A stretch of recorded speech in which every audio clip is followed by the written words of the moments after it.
ምድረ ቀደምቱ ሀገራችን ኢትዮጵያ በሀገር በቀል ዕውቀት የዳበረ ጥንታዊ ጥበብ እንዳላት ይታወቃል። የዚህ አንዱ መገለጫ ደግሞ ሀገር በቀል ሕክምናው ነው። ምናልባት እንደ ቻይና፣ እንደ ጀርመን፣ እንደ ጃፓን የመሳሰሉ የሰለጠኑ ሀገራት ነባሩንና ጥንታዊውን ሀገር በቀል የሕክምና ጥበባችንን ከዘመኑ ጋር አዋህደን ባንጠቀምበትም በሀብት ደረጃ ግን አባቶቻችን አያቶቻችን በኢትዮጵያዊ ሀገር በቀል ሕክምና ጥበብ ዙሪያ በጣም የዳበረ ዕውቀት እንዳላቸው ይታወሳል።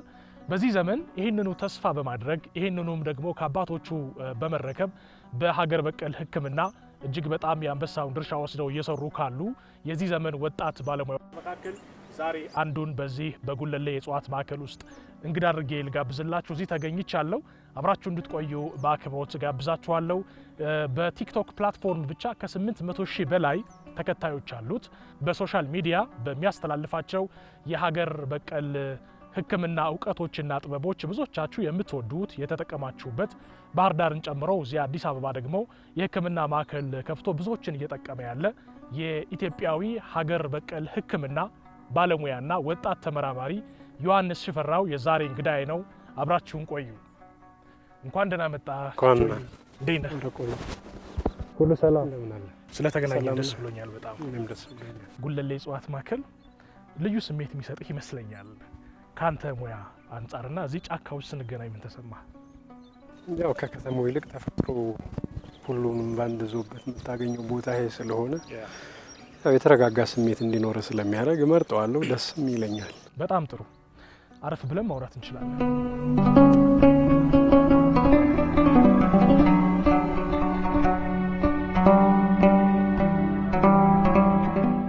ዮሐንስ ሽፈራውን ብዙዎቻችሁ እንደምታውቁ ተስፋ አድርጋለሁ። በተለይ የሶሻል ሚዲያ ተጠቃሚዎች ብዙዎቻችሁ ጥያቄ ጠይቃችሁት ይሆናል፣ በስልኩ ደውላችሁ ይሆናል።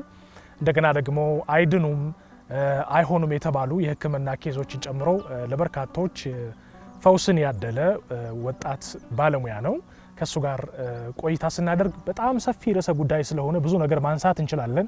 ግን በሀገር በቀል እጽዋትና በኢትዮጵያዊ ሀብት ደግሞ በስርዓተ ምግባችን ላይ ብቻ ትኩረት አድርገን የምንወያይ ይሆናል። አንተ የምትታወቀው ኢትዮጵያዊውን የእጽዋት ሀብት በመመራመር ከሌሎች የሀገር በቀል ሐኪሞች ደግሞ በተለየ መንገድ የምትጠቀማቸውን የተማርካቸውን ነገሮች ለሰው በማጋራት ነው። ይሄ አንተን ላይ የት ያደርጋል ብዬ አስባለሁ። ከዚህ ቀደም የምናውቃቸው የሀገር በቀል ሐኪሞች ለአንድ ኬዝ መፍትሄ ይሰጣሉ፣ ነገር ግን ሚስጥሩን ብዙ አያጋሩም። ይሄ ልምምድ ከየት መጣ አንተ ጋር? ከራሷ ከተፈጥሮ። ምክንያቱም እኔ እናንተ የተፈጥሮ አንድ አካል ስለሆን ተፈጥሮ የሚያስፈልገንን ነገር በሙሉ ስትሰጥ ያለምንም ዋጋ ስንረዳው ስንመረምረው የሚገባን እኛን ነው። ያለምንም አድሎ ሁሉንም ነገር ምግባችን፣ ልብሳችን፣ መጠጣችን፣ መጠለያችን በሙሉ የሰው ልጅ የሚያገኘው ከተፈጥሮ ነው። ስለዚህ ተፈጥሮ ለመስጠት ንፍግና ከሌላት ከራሷ ያገኘውን ነገር አንድ የተፈጥሮ አካል ሆነህ አንተን ለሚመስል ህይወት ላለው አካል ብታጋራው ታተርፍበታለህ እንጂ አትከስርም። እሱም ሰርቶ ነው የምታየው። ያንን መንገድ ስለተጠቀምኩ ነው አሁን ከብዙሃኑ ልብ ውስጥም በብዙሃኑ አይንና ጆሮ ውስጥ እየተሰማውም ያለው። እንግዲህ ስለ ተፈጥሮ ካነሳን ላይቀር የተፈጥሮ ታላቁ መገለጫ የሆነው የሰው ልጅ ከአምላካዊ ተፈጥሮ ጋር የተራራቀ ኑሮ እንዴት እየኖረ እንዳለ በተለያየ መንገድ ስትገልጽ ሰምቼ አውቃለሁና ለመሆኑ የኛ የሰው ልጆች እና የተፈጥሯችን መራራቅ የአካባቢያዊ ተፈጥሮ ሊሆን ይችላል ወይም ደግሞ በተለያየ መንገድ የሚገለጽ በሰው ልጅና በተፈጥሮ መካከል እየመጣ ያለው የላላ መራራቅ እንዴት ነው ባንተ እይታ? ምንድነው አሁን ላይ ይሄ ስልጣኔ ሲባል መሰረታዊ የሆኑ ማወቆች ላይ መሰረት ያደረገ አይደለም እላለሁ። የሚያስፈልገንን ነገር በአጭር ጊዜ ውስጥ ማግኘቱ ላይ ትኩረት እናደርጋለን እንጂ የሚያስፈልገን በልኩና በአግባቡ መሆን ነው ያለበት። ስለዚህ የሰው ልጅ ሂደት በራሱ ቁጥራችን እየጨመረ በሚሄድ ሰዓት መሰረታዊ የምንላቸው ነገሮች አስፈላጊነታቸው እየጨመረ ሲሄድ ከተፈጥሮ ጋር ያለን ቁርኝት እየራቀ ይሄዳል። አላቂ ነገሮችን ማምረቱ ላይ ትኩረት እናደርጋለን። አላቂ ነገሮች ላይ ደግሞ ትኩረት እያደረክ በምትሄድ ቁጥር ምንድነው በቀላሉ የምታገኛቸው ጠቀሜታቸው ግን ያን ያክል እለታዊ ፍጆታን የሚሸፍኑ ግን ቋሚ የሆነ መሰረት አልባ የሚሆኑ ለችግርም የሚያጋልጡ ተፈጥሮ ጋር ስታይ ግን ሁሉም ነገር በቋሚነት አለ። ብዙዎችን ነገር ሰው ሰራሽ የምንላቸውን የሰው ልጅ እውቀት የፈጠራቸውን ነገሮች በሙሉ የምናገኘው እዚሁ ነው፣ ተፈጥሮን በመጠቀም ነው። ግን ቋሚ የምንላቸው መሰረታዊ ነገሮች እንዲሰጡን ማድረጉ ላይ ግን ተለያይተናል። ለምን እኛ እውቀትን የምንለካው በሚታይ በሚዳሰስ በሚጨበጥ ነገር ነው አይደል መሆን ያለበት። አሁንስ ባላቂ ነገሮች እየሆነ ስለመጣ እኔ አላቂ መሆን የለበትም ነው። ተፈጥሮ ሙሉ በሙሉ አላቂ መሆን የለባትም። አላቂ የሆነች በሚመጣ ብዙ ለውጦችን ነው የምናስተናግደው። በራሷ መንገድ መሆን አለበት።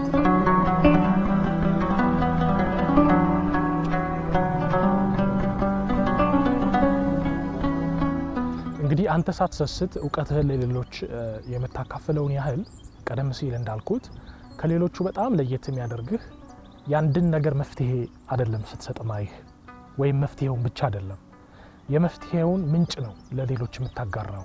ያ ማለት አንተ በሌለህበት ሁሉ እንዲጠቀሙ። አሁን ይሄን ቀረጻ ከማካሄዳችን በፊት ለኔ እንኳን የነገርከኝ በጣም ትልቅ ጥበብ ነው። በብዙ ገንዘብ ማላገኘውን ነገር ስታጋራይ ነው እዚህ ድረስ የመጣ ነው እና ይሄን በጣም ላደንቅልህ እወዳለሁ። አንተ ሳትሰስት ጥበብህን የተማርከውን ነገር ለሌሎች እንኩ ብለህ በነፃ የምትሰጠውን ያህል አንተ ደግሞ ከየት ነው የተማርከው ብለው መቼም ብዙዎቹ የሚጠይቁ ይመስለኛል።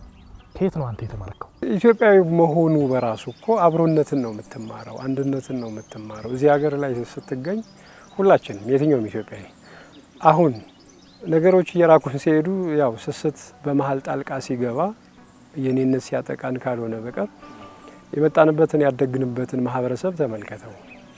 እኔን ብሎ የሚሰጥህ ቤቴን እንኳን የኔ ነው አይልም፣ ቤቴ እግዚአብሔር ነው ብሎ ለዕለት ማረፊያ የሚሰጥ ጉርስም ያለውን ቤት ያፈራውን አብልቶ የሚሰጥ ህዝብ ያለባት አንድነትና ማህበራዊ ህይወት በፍቅር ብቻ የተመሰረተባት ሀገር ላይ ነው የምንኖረው።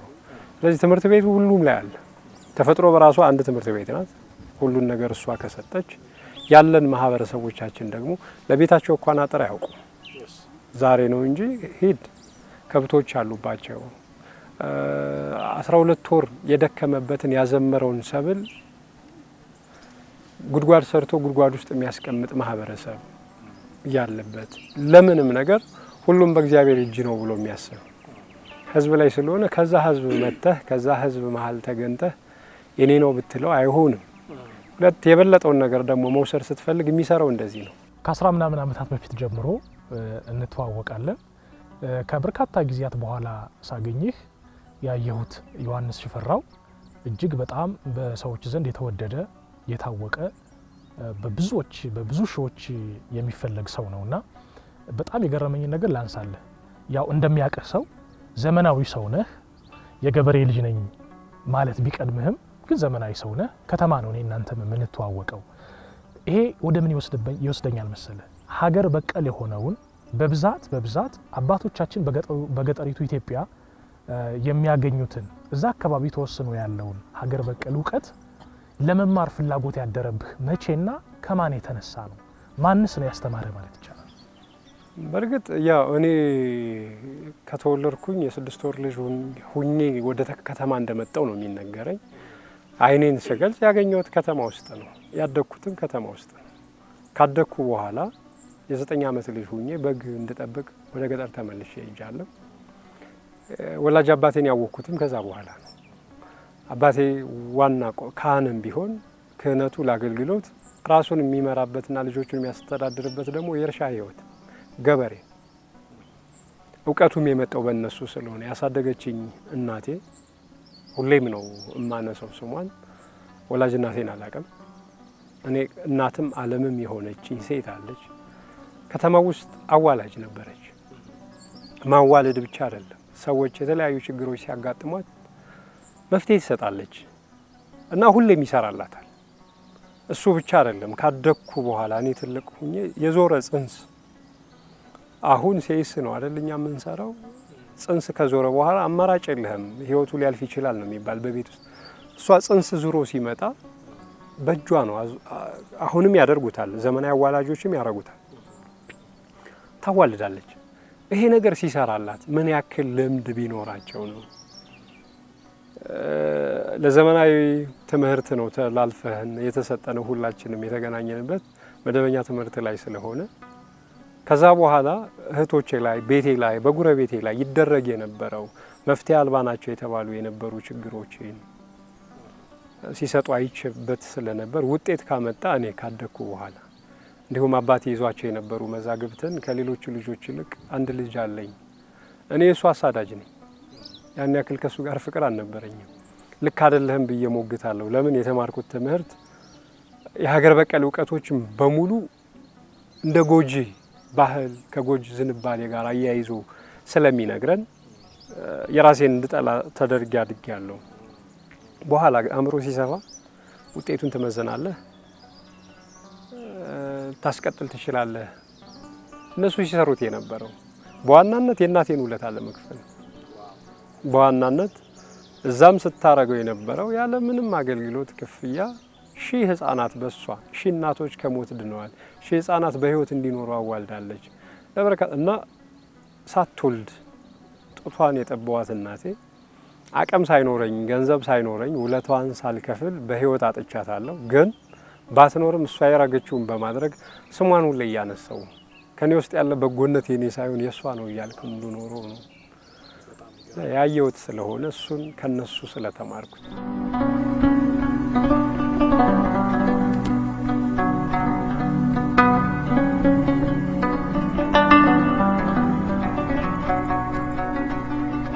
ሶሻል ሚዲያ ላይ እጅግ በጣም ያንተ ቪዲዮዎች ቫይራል ይወጣሉ። ምናልባት ሶሻል ሚዲያ የመጠቀም ዝንባሌ የሌለው ኢትዮጵያዊ ድንገት ይህንን ፕሮግራም ቢያይ እንግዳው በትክክል ማን ነው የሚል ጥያቄ ሊያነሳ ይችላል። የቴሌቪዥን ተመልካቾች ብቻ ስለሚኖሩ ማለት ነው።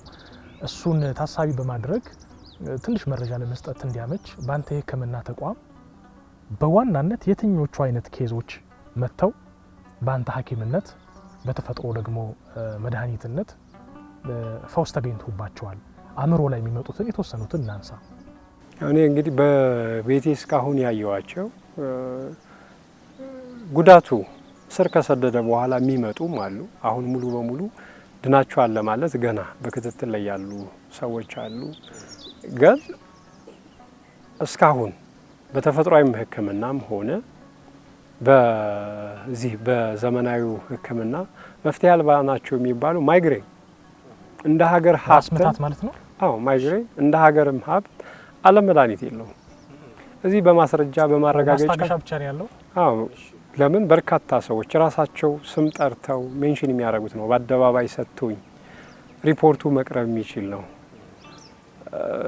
በርካታ ነገሮች ከምግብ ጋር ተያይዞ ግፊትን አሁን ይሄ ሜታቦሊክ ሲንድረም የሚባሉት በዋናነት ግፊት፣ ስኳር መደብ 2 ሲሆን ማለት ነው፣ ኮሌስትሮል፣ ዩሪክ አሲድ እነዚህ በእኔ ቤት ሲመጡ ኪውር ነው የሚደረጉት። ሰው መጀመሪያ ምግብ መድኃኒት ነው ብዬ ነው የማምነው። የአመጋገብ ስርዓት ለውጣችን ነው እነዚህን ችግሮች ይዞ የመጣ ስለምን ሰዎች አመጋገባቸውን ጤናማ ማድረጉ ላይ እንዲሰሩ ማድረግ የምክር አገልግሎትንም ስለምሰጥ የተዛቡ ነገሮችን ደግሞ እንዲያስተካክሉ እኔ ማዘጋጃቸውን ህርቦች እሰጣቸዋለሁ። ካንሰርስ የካንሰር ሴል እንደ ደረጃው አሁን የካንሰር ሴል ኑሯቸው አሉኝ ከጉበት ጋር ተያይዞ ሲመጡ ሪፖርታቸው ስላሉ ፌል አድርገዋል የተባሉት አሁን ላይ ሪፖርታቸው ሰላም ነው፣ ችግሩ እንደተፈታ የሚያሳዩ በርካታ አሉ። ቤቴ ውስጥ ወስድና አሳያለሁ ዶክመንቶችን። እንዲያውም አሁን የምደነግጠው ምንድነው ማላውቃቸውም አዳዲስ ኬዞች እኔ ማላውቃቸው በዛ ዘመን ነበሩ የማይባሉ አዳዲስ ኬዞች ይመጣሉ። የተለያየ ግን ሲኤ ናቸው እና እነዚህ ነገሮች ይመጣሉ። ወደፊት መፍትሄ ለማግኘት እሰራለሁ እኔ። ለምን አዳዲስ ችግሮች ናቸው አሁን የደረስንባቸው የሰው ልጅ የጤና ችግሮች ስለሆኑ በፊት ነበሩ ወይ የምንላቸው አሁን ከጡት ጋር ተያይዞ ነቀርሳ እየተባለ ስለሚቀመጥ ከአንጀት ጋር ከጉበት ጋር ተያይዞ ነቀርሳ ከይሲ ነቀርሳ እያሉ ያስቀምጡት ነበር። እነዚህ ካንሰሮች ናቸው። ነቀርሳ ሲባል ቲቪም በራሱ ግን አሁን የደረስንባቸው የተለያዩ ከደም ጋር ተያይዞ የሚመጡ በተለይ ቫይራል የምንላቸው ኬዞች ኮዛቸው ራሱ ምንድን ነው ብሎ ለይቶ እንዲሁ ደፍሮ ለመናገር የሚያስቸግሩ አይነት የበሽታ አይነቶች አሉ። ወደፊት እግዚአብሔር ከረዳን ከኔም የተሻሉ የበቁት ከኔም በላይ እውቀት ያላቸው ሰዎች ወደፊት እየመጡ እውቀታቸውን የሚያጋሩ ከሆነ ሀብቱን እንደ ሀገር ሀብት ታይቶ በሰለጠነ መልኩ በዘመነ መልኩ ደግሞ ውጤት የሚያመጣ የምርምር ማዕከል ከከፈት እግዚአብሔር ረድቶን ለእነዚህም ችግሮች መፍትሄ ያናጣል። በእኛ ሀገር ብቻ አይደለም እነዚህ የደም ካንሰሮች በሌላው ሀገራትም ጀርመንንም ቻይናንም ሪፖርቶቻቸው ማየት ትችላለህ። እነዚህ በሀገር በቀል ሕክምናዎች ትራዲሽናል ሜዲሲን ተብሎ ስለሚሰጥ በእነሱ ላይ ትሪ ሲደረጉ አሁን ጣምራ ፈጥረው ሆሊስቲክ እየሆነ መጥቷል። ፈንክሽናል ሜዲሲን እየተባለ ቀርቷል። ሀገር በቀል የሚለው እየቀረ ጥምረት እየፈጠረ ምንድነው ፈንክሽናል ሜዲሲን ሆኖ ጎልብቶ መጥቷል። እንዲሁም ዘመኑ ላይ ተስፋ እየተሰጠበት ያለው እሱ በጣም ይገርማል። ካከምካቸው ኬዞች መካከል ቫይራል ከወጡት አንዱ ማስታውሰው በህክምና የተገኘ የህክምና ሪፖርት አሳይተህ ከዛ ያንተን ደግሞ ህክምና አሳይተህ ለውጡን ያስተያየህበትና ከዛ ያ ኬዝ መልሶ ላቦራቶሪ ሲሄድ ኔጌቲቭ የተባለበት አንድ ሪፖርት አስታውሳለሁ። እሱን ቪዲዮ እናያይዛለን የቲክቶኩን። እስቲ ያጫውተን አስታውሰን። ያው ብዙ ጊዜ እኔ የሜዲካል ሪፖርት እንዲመጣ እፈልጋለሁ። የ80 በመቶ ለመረዳት ያክል ምልክቶችን ትጠይቃለህ። እያንዳንዱን የበሽታ አይነት በአይነ አካላቶችን በማየት አሁን ብዙ ጊዜ ቆዳችን በማየት የአይን ገጽታችን በማየት የእያንዳንዱን አካል በማየት ውስጥ ላይ ምን አይነት ችግር አለ የሚለውን ነገር ለመረዳት ትሞክራለህ። ከዛ ባሻገር ደግሞ ውጤት ያለው ነገር እንድታገኝ ሪፖርት አምጡ ትላለህ። በፊት ሳሳየው የነበረው ሪፖርት ሰውየው በኋላ ነው ያመጡልኝ። እውነት ለመናገር ከዳነ በኋላ ራሳቸው ነው ያመጡልኝ። ሊያመሰግኑኝ ሲመጡ ነው። ግን መጀመሪያ ላይ እስኪ ያለውን ነገር አምጡልኝ ብዬ ነበር። ሰጠሁት። አቅምም ስላልነበረው የመታከም አቅምም ስላልነበረው ሰውየው መድኃኒቶች ሰጠሁት። እንዲሁ ሰርቪስም የሰርቪስ ቻርጅም አላደረኩትም። ከዛ በኋላ ሌላ ጊዜ ሄዶ ምርመራዎች ሲያደርግ ምንም ችግር የለብህም ተባለ። ንጹህ ነበር ጉበቱ። ከዛ ለምስጋና ሲሉ ይሄንን ነገር ለሱ ማሳየት አለብን ብለው አመጡ። ሲያመጡ ተስፋ እንዳለ አሁን በእንደዚህ አይነት ችግሮች ውስጥ ተስፋ የለም ተብሎ ስለሚታመን ተስፋ የትኛው ደረጃ ላይ ነበረ? ግን እሱ አይነቶች ስላሉት ብዬ ነው። አሁን ላይ ክሮኒካል ዲዚዝ ነው የሚለው እሱ ማይድን ደረጃ ላይ ደርሷል ነበር። እንደዚህ አይነት ኬዝ ያጋጠማቸው ሰዎች ሜንታሊቲም በስነ ልቦና ደረጃ ይጎዳል። አንድ ችግር ተስፋ ስትሰጠው ተስፋ ያኖራል። ተስፋ ከሌለ ያው ህይወት ከባድ ነው የምትሆነውና ተስፋ እንዳለ ውጤት ሲመጣ ደግሞ እኔ ያረኩት ከማለት ይልቅ እግዚአብሔር የሰውየውን ልቦና ሰምቶት ነበር። ያው ምክንያት አይደለም ያረገህ በየትኛውም ቦታ ላይ ምክንያት ስለሚያደርገህ እንደነዚህ አይነት ኬዞች አሁን ሲመጡልኝ ደስ ይለኛል። ቤቴ ላይ በርካቶች አሁን በቅርቡም አንድ ልጅ የውጭ ሀገር ጉዞ ነበረው። የሜዲካል ሪፖርቱ ይጥለውና ተመልሶ ይመጣል። ምን ኬዝ ላይ ማለት ነው? አሁንም ይሄ ጉበት ኬዝ ነው፣ ሄፓታይተስ ኬዝ ነው። ከሁለት ወር በኋላ ከሄደ በኋላ ሜዲካሉ አልፎ ላይቭ ባለውበት ነው ይሄው ጉዞዬ ባንተ አለቀ። ኦኬ፣ ለጉዞ ደረሰለት ህክምናው ማለት ነው። ጉዞዬ ባንተ ተጠናቀቀ። ተስፋ ጥቼ ነበር። ስለዚህ ያለ እሱ ላይቭ ባለውበት ማስረጃዎችንም ለኔ ላከ። ላይቭ ባለውበት ደግሞ እንደሄደ እንደተሳካለት እሱ አበሰረኝ። ብዙዎች አሉ፣ በርካታ ነገሮች፣ ደስ የሚሉ ነገሮች አሉ። ትንሽ አስከፊ የሚሆነው ነገር ሎዱ አሁን እየበዛ መጣ። ጫናው ሰው ጫናውን እኔ ላይ እያበዛው ሲመጣ አንድ ሰው ስለሆንክ እየደከመህ ትመጣለህ። በፊት የነበረህን ጉልበት እያጣኸው ትመጣለህ። እነዚህ ነገሮች ደግሞ ራሱን የቻለ ችግር እዛው ይመጣሉ እንጂ እስካሁን ባደረኳቸው ነገሮች እግዚአብሔር ይመስገን። ጤናን ከአመጋገብ አንጻር ብዙ ጊዜ ስታብራራ ሰማለሁኝ በአንተን ፕላትፎርም ላይና አመጋገብ ስንል ዞሮ ስለ ጤና ነው የምናወራው። አሁን የዚህ ዘመን ሰው አመጋገቡ አንደኛ እጽዋት ካላቸው ተፈጥሯዊ ይዘት አንጻር ምን ያህል የተራራቀ ነው? ጤናውስ ላይ ምን ጉዳት አስከተለ ብለህ ታስባለህ? ከአበሳሰል ጀምሮ አሁን እኛ በኢትዮጵያኖች ሁሉንም ነገር አብስለን ነው የምንመገበው።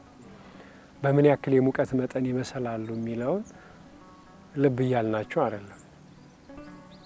በምን ያክል ሙቀት የምንጠቀማቸው የቅባት አይነቶችስ ምንድናቸው የሚለውን ልብ እያልነው አይደለም። የወተት ምርቶቻችን ሁሉ ሳይቀር የአበሻ ላም 1 ሊትር ነው ልትሰጥ የምትችለዋል። የፈረንጅስ በርካታ ግን በይዘት የትኛው ነው የሚበልጥ? አንድ ሰው በቀን ከ1 ሊትር ወተት ላይ የሚያገኘው የንጥረ ነገር ይዘት ምን ያክል ነው ማግኘትስ ያለበት የሚያስፈልገው የሚለው ነበር መሰላት የነበረበትን። አመጋገብ ላይ አመጋገባችን ከንግድ ጋር አስተሳስረነዋል። ምገባ ሌላ ጉዳይ ነው፣ የንግድ ስርዓት ሌላ ጉዳይ ነው። ነግዶ ውጤት ማምጣትና ይሄ የንግዱ ውጤታማነት ደግሞ የሚለካበት አሁን ብዙ ጊዜ በአጭር ጊዜ ውስጥ ብዙ ገቢ ላግኝ ብለህ አቋራጭ ነገሮችን ስትጠቀም በጤናህ የምትከፍለው ከሆነ የምታወጣው ከሆነ በልጅህ በአንድ ሰው ላይ ችግር ተከስቶ ያን ችግር ለመፍታት የሰበሰብከውን ነገር በሙሉ የምታጠው ከሆነ አደጋ።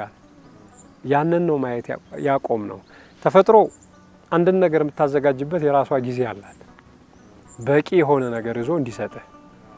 አሁን አብዛኞቹን ግን አሁን እየለወጥናቸው ነው። በአጭር ጊዜ ውስጥ የሚደርሱ ያው አርቲፊሻል ይዘት ያላቸው ሃይብሪድ እያደረግናቸው ነው ምግቦቻችን በሙሉ። ስለዚህ ተፈጥሯዊ ይዘቱን ያጣል ማለት ነው፣ እንቀይረዋለን። አዎ። ስለዚህ ተፈጥሯዊ ይዘቱን በምንቀይረው ሰዓት እኛ የተፈጥሮ አካል ከሆነ የምንመገበው ምግብ በእኛ የስርዓተ ምግብ አካል አልፎ ጤናማ ነው አይደለም የሚለውን መመልከት ያስፈልጋል። ችግሮች እየመጡ ያሉ በዚህ መንገድ ነው። አብዛኛው ምግብ መድኃኒት ነው። እኔ መድኃኒት ነው ብዬ አልሰጥም። ምግብ ነው መድኃኒት። መጀመሪያ ጤናማ አመጋገብ ይኖርህ፣ ጤናማ ህይወት እንዲኖርህ።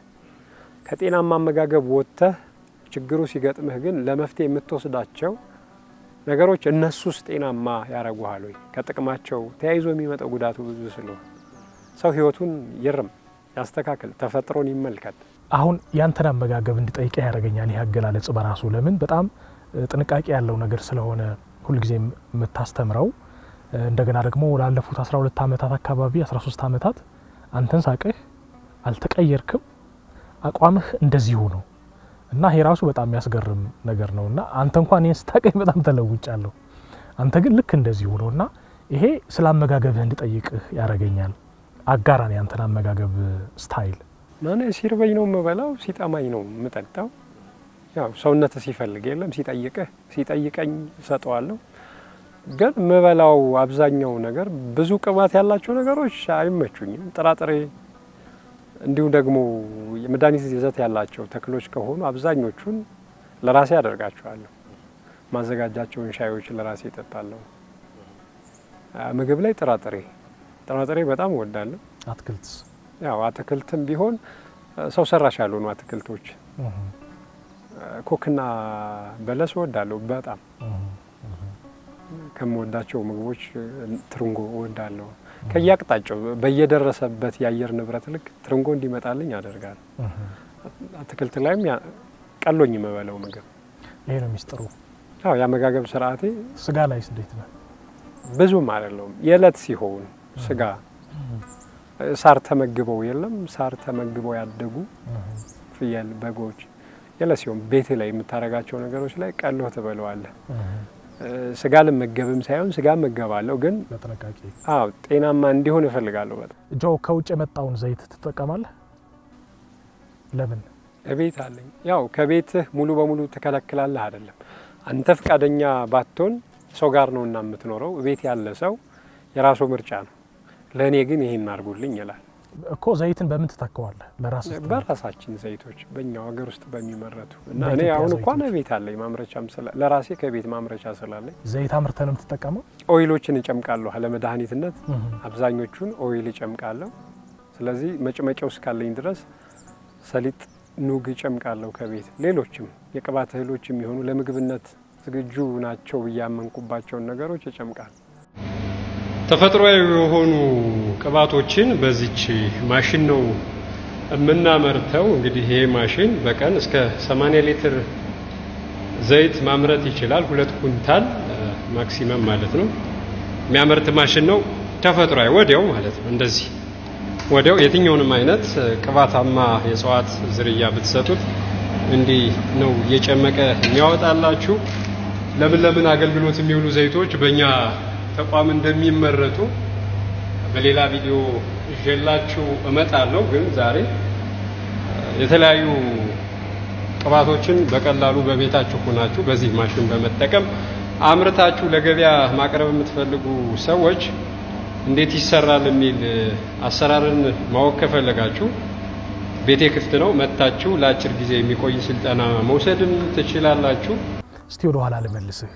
የኢትዮጵያ ሀገር በቀል ሕክምና በዘመናት ሂደት በጣም በብዙ ሊቃውንት የእውቀት ሽግግር ውስጥ አልፎ የመጣ እንደሆነ ይታወቃል፣ ይታመናል።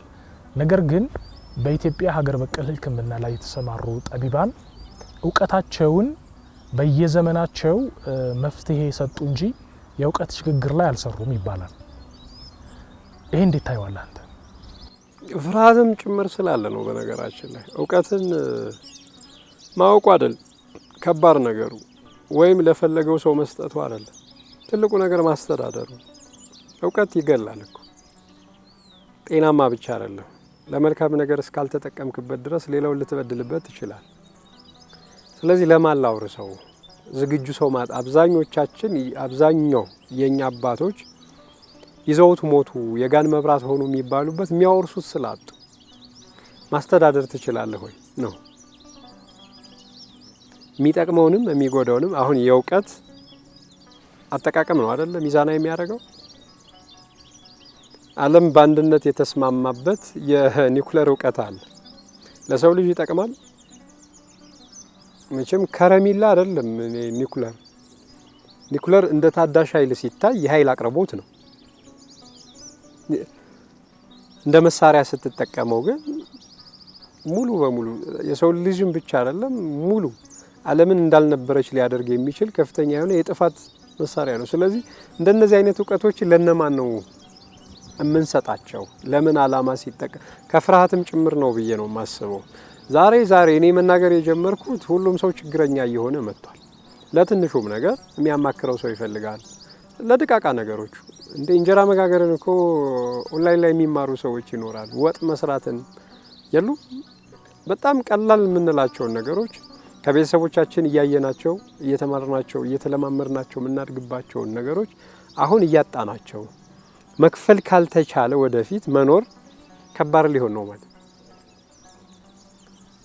ችግረኛው ብዙ ስለሆነ እኔ ያለኝ ነገር ከረዳ ከጠቀመ ለምን አልናገርም? እኔ ጋር ቢሆን አንድ እኔ ነኝ። የማስተዳደሩ ጉዳይ አይደለም። ዛሬም እኮ ለማይጠቅም ነገር የሚጠቀሙበት ሰዎች አሉ። ተማይረባ ነገር ድምጼን ትክክለኛ መረጃ አስተላለፍኩበትን ድምጼን ትክክለኛ ላልሆነ መረጃ ተጠቅመው በዚህም አለ ብለው የኔን ድምጽ ብቻ በመጠቀም ገንዘብ ለማስገኝ ግን የሚያደርሱት ጉዳትየው የሰው ልጅ ጤና ሊያውክ ይችላል። መረጃው የኔ ስላልሆነና አባቶቻችን ይፈሩ የነበሩት ማን ያስተዳድረው፣ ኃላፊነትን መሸከም የሚችሉ ሰዎችን ባለመምረጣቸውና ባለማግኘታቸው ይይዙታል። ሲያገኙ ግን ይሰጣል። ማሳያ ይሄው እያየህኝ ነው። ከነሱ ባይመጣ ኑሮ እኔ ያወኩት የምለው ነገር ኑሮ ባይኖር ከኔም የተሻሉ አሉ እኮ በየቦታው።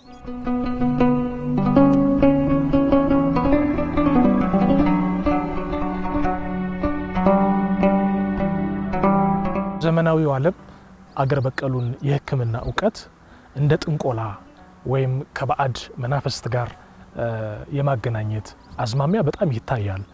ይህን እንዴት ነው አንተ የምታየው? እንግዲህ እንደኛ ሀገር ከሆነ እንደ ኢትዮጵያኖች ጥንቆላን አያውቁም።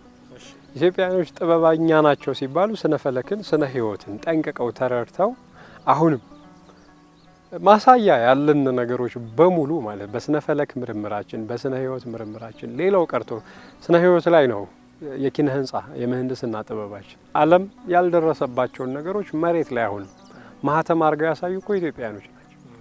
ስለዚህ እውቀት ሽም ያለው ያንዱን አጣጥለህ ካልሆነ በቀር አንተ የምትጎለብትበት ነገር ስለሌለ ጥንቆላን እኛ እናውቁ። ጥንቆላን የሚያውቁ ምዕራባውያኖች ናቸው አሁንም ድረስ። ግን እኛ ሰዎች ደግሞ ተቀበሉት። ሴራውን እኛን ለማጣጣል የተጠቀሙበትን መንገድ ተቀብለው ሲዘሩብን አበቀልንላቸው እንጂ ሰው ወደ ተፈጥሮ አማራጭ እንዳይሄድ ግዴታ መታገድ አለበት አይደል? መከልከል አለ። ልክ ነው። አንድ አይነት ፈረስን ልትጋልበው ስትፈልግ ልጓም ታረግለትና ምን ታረጋል? አይኑ ላይ ግራና ቀኝ ላይ እንዲያ ስለተደረግን ነው እንጂ መመርመር ጎጂ ነገር ካለው ማን ጎጂ ነገርን ይፈልጋል? ልክ ነው። ጎጂ ነገር በማንስ ሰው ዘንድ ያስወድዳል? ኢትዮጵያኖች የሰሩት እስኪ ምን አለ? ጥንቆላ የምትለው አውደ ነገስት እኮ ፈረንሳይ ነው የጻፈው፣ ኢትዮጵያ አይደለም የጻፈው። እነሱ ግን የቤተ ክርስቲያንን ታሪክ ለማጥፋት ከስር ሆኖ ለማውደም ሲፈለግ አላስፈላጊ የሆኑ እነሱ አሁንም ድረስ የሚያምኑባቸው ይሄ ዞዲያክ ምናምን እኛ እንደነሱ እኮ የጨረቃ ቀን የፀሐይ ቀን ምናምን እያልን አናመልክም። መስዋዕት አንሰጥ። እኛ መስዋዕት የምንሰጠው ለአንድ ለፈጣሪ ብቻ ለአምላካችን ለእግዚአብሔር ብቻ ነው፣ ለመድኃኒዓለም ብቻ። ለዛ ውጭ ማን ይሰጣል? ከስር ግን መጣው ገቡ ፍቅራችን እንደ ራሳችን ስለምናይ ሀገር ወዳድ ነን ብያለሁ አይደል? ህዝብ አክባሪ ነን ብያለሁ አይደል? ኢትዮጵያኖች ቀደም የመጣውን ሁሉ ቤተ እግዚአብሔር ነው ብለው ሲቀበሉ የነሱን የተንኮል ስራ ግን ሲዘሩብን ሳናየው ማሳደግ ጀመር።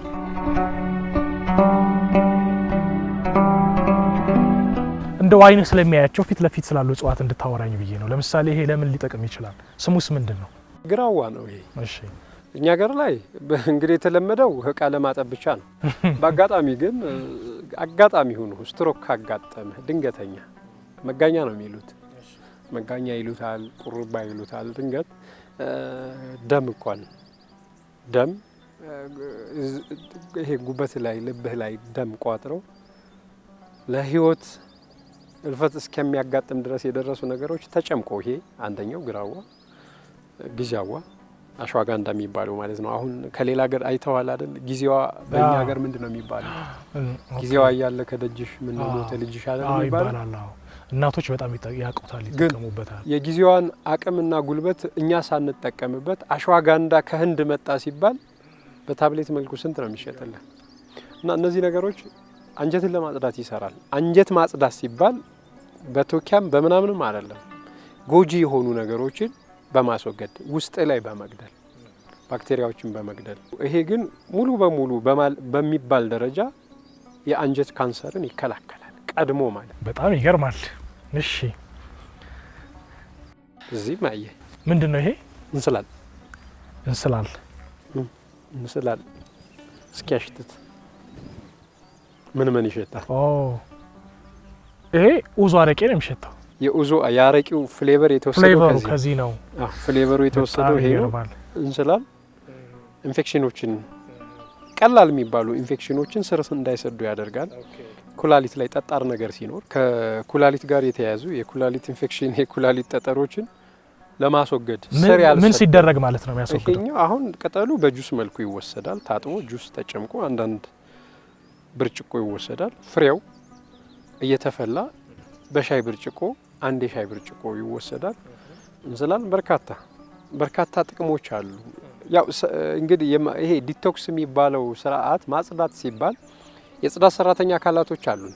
ሳምባ የጽዳት ስራ ነው የሚሰራው፣ ጉበት የጽዳት ስራ ነው የሚሰራው፣ ኩላሊት የጽዳት ስራ ነው የሚሰራው። የእነሱን ጤናማነት ይደግፋሉ።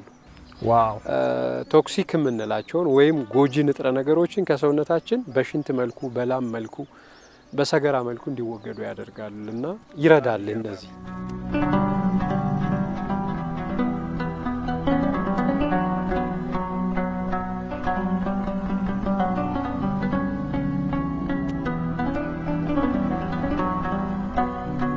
አደይ አበባ ከሕክምና አንጻር ለምን ሊጠቅም ይችላል? የውበት ጋር ከቆዳ ጤናማነት ጋር ተያይዞ ይገርማል በጣም። አበባው ተሰብስቦ በፓውደር መልኩ ተዘጋጅቶ ስክራፕ ይሰራል። ልጆች እያለን ወይነ ጠጅ እያለን እያዘጋጀን እንጠጣው ነበር። ኦኬ። እና በርካታ ጥቅሞች እንዳሉ ስንነገር ስላደግን አሁን ማዲያት ብልዘት ምናምን እየመጣ ያስቸገራቸው ሰዎች ካሉ አደይ አበባን መጠቀም ይችላል። አደይ አበባን የመስከረም ወር ሕክምና ነው ማለት። አደይ አበባ አደርቅም እኮ ሁሌም አድዮ ነው የሚደርቀው እንጂ አደይ አበባ በጋ እስከ ክረምት ውሃ ካገኘች አጠፋው። ከሴ እሱን ሽታቸውን ይየው፣ ማዕዛም አላቸው፣ ደስ ይላል በጣም። ነስርን ይከላከላል። ኦ ምንድነው ስሙ? ይሄኛው ሽታ ስላለው አይደለም። ይሄኛው ሽታ ያለው ነው የሚከላከለው። ይሄ ቄስ በደጀ ነው የምንለው። ኦኬ። ቄስ በደጀ የምንላቸው ነገሮች ሽታ አላቸው አይደል? ይሄ የመተንፈሻ አካልህን ጤናማነት ይጠብቃል። እንዲሁም ደግሞ ደም ሲፈስ ከሳይንስ ጋር ለተያያዘ ሲያጋጥም አፋጣኝ መልስ ነው የሚሰጠው። ድቃቃ ይመስለዋል እንጂ እነዚህ አሽከት ናቸው። ናየው የህፃናት ቶንሲል ሲያጋጥም። ኦኬ በጣም ይገርማል። እና አሁን ምን ወልዳቸው ልጆች በቶንሲል እየተጠቁብን ነው ሁሉ። ተፈጥሮ ግን ቀድማ ያዘጋጀችው በጣም መድኃኒት አለ። እስቲ ሮታችን ውረድ።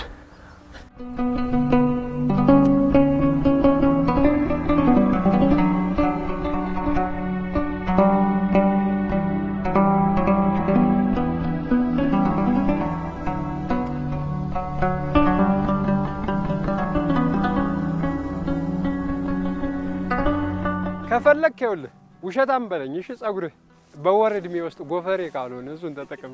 በነገራችን ላይ ተመልካቾች ካሜራማናችን መላጣ ስለሆነ ነው። አብዛኛውን ሰው እያስቸገረ ያለው ደግሞ የቁስለት ነው አይደል? የአንጀት ቁስለት። ምንም አይነት አደጋ ሲያጋጥምህ እጅ ላይ ልትቆረጥ ትችላለህ። ደም እንዳይፈስ ሲፈለግ፣ ቁስለቱ ደግሞ የተለያዩ ኢንፌክሽኖች ፈጥሮ ወደ ሌላ ነገር እንዳይቀየር ከተፈለገ ይሄ ጎርጠብ ነው የሚባለው። ይሄ ተክል የአንጀት ውስጥ ቁስለትን ሳይቀር ያክማል። የአንጀት ቁስለትን በሙሉ ያክማል። ውጫዊ ደግሞ ተግባራዊ ይደረጋል። በርጥቡ ተወቅጠውና ጉዳት የደረሰበት ቦታ ላይ ታስርበታል። ተዘጋጅቶ ደግሞ ተፈልቶ አድርቀህ እንደ ሻይ ብትወስዳቸው የአንጀት ውስጥ ቁስለቶችን ሙሉ በሙሉ ያክማል። አሁን ላይ ይሄ እንግዲህ እየጠፋ መጥቷል በኬሚካል ርጭቱ ምክንያት። ስለዚህ አጋጣሚ ይሄ ግቢ በጣም ሀብታም ነው። ቢለዩ መልካም ነው። አሁን እንደ ቦታኒካል ጋርደን ተለይቶ ለብቻው ሁሉም ባንድ ነው ያሉ። ሁሉም ባንድ መገኘታቸው ልክ ነው ማለት አይደለም፣ መለየት አለባቸው። ለቁስለት ያልከው ይሄንን ነው? አዎ፣ ለአንጀትም ቁስለት አንጀት ቁስለት ይሆናል። አደጋ ሲያጋጥምህ በምንም አይነት ስለት ስትቆረጥ ይሆናል። የሀገራችን ወይራ ነው ይሄ። እንደ ሌሎች አለማት ፍሬ አይሰጥም፣ ግን ፍሬ ባይሰጠንም ውሃን ኒውትራል ለማድረግ ይጠቀሙበት ነበር እናቶቻችን። ፊልተር ያደርጋሉ አይደል? ውሃ ያጥናሉ ማለት በወይራ ነው የሚጣጥ። መዓዛ ጥሩ ስለሆነ ጉረሮ ውስጥ የሚወጡ የትኛውንም አይነት ቁስለቶች ለማከም ግን ቅጠሉ ይረዳል። ሜዲሲናል ፕላንት ነው ወይራ። አብዛኛውን ጊዜ እንደ ሀገር ስላልተጠቀምንበት እንደ ትልቅና እንደ ነባር ዛፍ ብቻ ነው የምናየው። ብዙ አይነት ጥቅሞች አሉት በሕክምናው ዘርፍ ራሱ።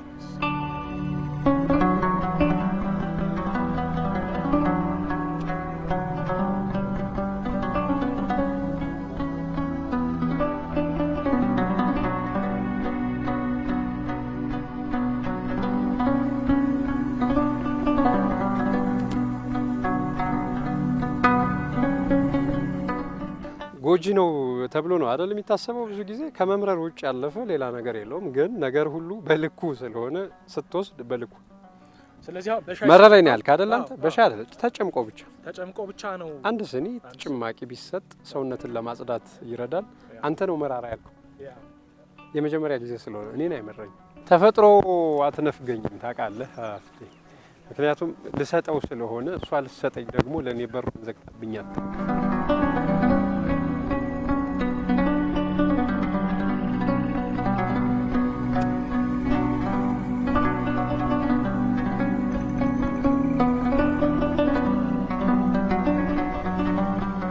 ተመልካቾቻችን ከሀገር በቀል የሕክምና እውቀት ባለሙያው ከሐኪሙ ከእጽዋት ተመራማሪው ከዮሐንስ ሽፈራው ጋር ነው ቆይታ እያደረኩ ያለሁት።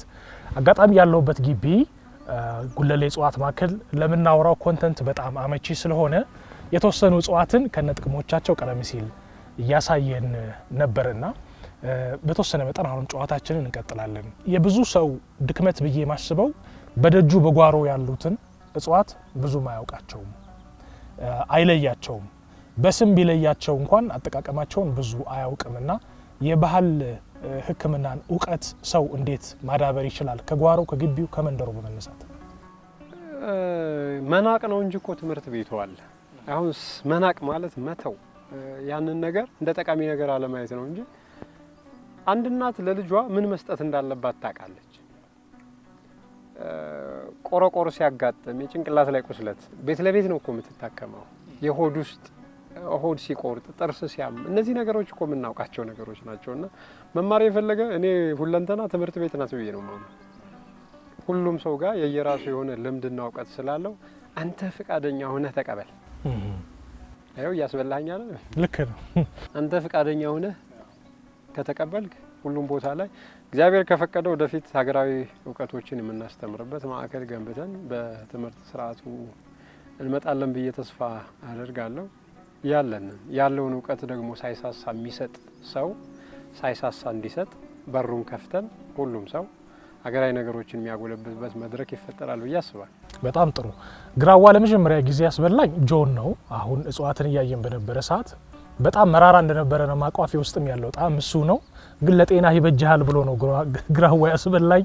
በዛ ምሬት ውስጥ ሆኜ ነው አሁን እያወራው ያለሁትና እኔ ራሱ ደጄን አስተዳደጌን በጣም እንዳስተውለው ነው የረዳኸኝ። እንደው እንደማጠቃላይ አንድ ነገር ላንሳ። በርካታ ሰዎች ይፈልጉሃል፣ በስልኮች ላይ ይደውላሉ። አንተ ደግሞ በጣም በስራ የተጠመድክ ሰው ነህና ፈልገው ላላገኙ ሰዎች ወይም እርዳታህን ለሚሹ ሰዎች ምን መልእክት ታስተላልፋለህ? ላስተላልፈው የምፈልገው መልእክት መጀመሪያ ስመጣ የራሴን ተነሳሽነት ፍላጎቴን ድሮ ብታውቀኝን ዮሐንስ ያለኝን ነገር ማጋራት ያለኝን ነገር መስጠት አሁንም ውስጤ ላይ የንግድ እንትን የለውም። እውቀቴን ሳንቲም ላገኝበት ሀሳብ የለኝም። ሰው ከሆነለት ያንን ጥረቴን በሚችለው ነገሩ ደግፎኝ በሚችለው ጉልበት ሰው ማዋጣት ይችላል። እኔ ፍቃደኛ ነኝ እንደነዚህ አይነት ነገሮችን የሚፈልግ ሰው አለ ብሎ መስጠት ይችላል። መጥቶ ወስዶ ከኔ መስጠት ይችላል። እና ሁሉም ጫናው ሲበዛ ሁሉም ሰው ላይ ያገኘኝ ይችላል። እኔም መስጠት ሳልችል ስቀር ደግሞ በጣም ልቤን የሚሰብረው አሁን ሰው ይመጣና መስጠት አይችልም፣ ማገልገል ሁሉ አትችልም። የሰው እንደ በፊት ቢሆን ያው የባህር ዳር ብዙ ነገሮችን ሰርቻለሁ። አንድ ተጠቃሚው ውስን ነበር ቁጥሩ። አሁን ግን እየጨመረ መጣና በሚቻለው መጠን የለም እንደነዚህ አይነት ነገሮች በህብረት ስንሰራቸው ነው የሚመጡትና ሁሉም ሰው ያንን ቢረዳ። አቅሜ አሁን የኔ አቅም ውስንነት አለበት። እኔን ራሴን እየፈተነኝ ነው ከሰው አንጻር እንጂ አዲስ አበባ ላይ አሁን እገኛለሁ። ገርጂ ማንኛውም ሰው መጥቶ ኒው ፕላትፎርም ላይ ያሉትን ነገሮች ከኔ ያሉ ነገሮች ያስፈልጉናል የሚሉትን ነገሮች አግኝተው መሄድ ይችላሉ። ግን እንደ ሁሉም ሰው ከተለያየ ዓለም ስለሆነ ሰው የሚመጣ የማልገኝባቸው ቀኖች ይበዛሉ። ይሄው አሁን እንዳልኩ ተፈጥሮ ልትሰጠኝ ፍለጋን ይወጣል። ፍለጋ እወጣለሁ። በዛ ሰዓት ላልገኝ ይችላለሁ። ማልን ሰራባቸው ለዝግጅት ያልኳቸው ቀናቶች አሉ። በስራ ሰዓት እዛ መጥተው ማግኘት ይችላሉ። ሁሉም ሰው ከሌላው ሰው እርዳታንና እገዛን ከሚፈልግ ይልቅ አስተምህሮቶቼ ጉልበት ካላቸው ይጠቅማቸዋልና ቤታቸው ላይ ይተግብሯቸው። በየጓሯቸው ዘርን ማቆየት ለትውልድም ጭምር ነው። እጽዋትን መንከባከብ ለሀገርም ጭምር ስለሆነ ቤታቸው ላይ መትከልን ይለማመዱ። ከቤታቸው ማቆየት ማዘጋጀቱን መለማመድን በሰፊው ቀጥታ እርዳታውን ከሰውየው ባይፈልግ ሰው ይሄ አጋዥ ነው ብዬ ነው ማመን። በጣም ትልቅ መልእክት ነው። ለነበረን ቆይታ እዚህም ስለመጣ ላጋራህን ቁም ነገር በጣም እጅግ አድርጌ አመሰግናለሁ። የተከበራችሁ ተመልካቾቻችን ከኤንቢሲ እሁድ በዛሬው የእንግዳ ፕሮግራማችን ሀገር በቀል ሐኪምና የእጽዋት ተመራማሪ እንዲሁም የስነ ምግብ አዋቂ ከዮሐንስ ሽፈራው ጋር ቀደም ሲል ደስ የሚል ቆይታ አደረግን። ለነበረን ቆይታ ከዚህ ከጉለሌ የእጽዋት ማዕከል እናመሰግናለን። አሁን ለቀሪ ፕሮግራሞች ወደ ስቱዲዮ መለሳለሁ። በድጋሚ መልካም ቆይታ